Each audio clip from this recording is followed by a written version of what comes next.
Goeiedag, ek is Japie van die Westhuizen, ek is hoofbestuurder van SA Stamboek.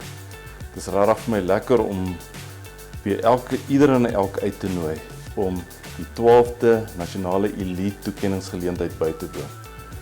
Uiteraard is daar gaste wat toekennings ontvang, maar ieder en elk kan ook deur die skakel wat u binnekort gaan sien, te klik kan u ook dan deel vorm om agter te kom wie is die top teelers in die land van vleisbeeste, van melkbeeste, van kleinvee, van perde en selfs van honde.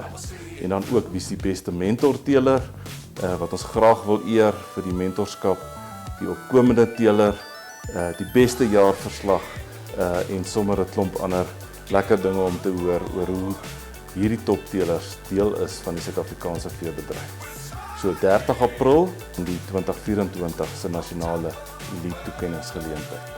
Ek sien u graag daar. Ek lig 'n glasie dan op hierdie wenners. Dangerous times, don't fly too high.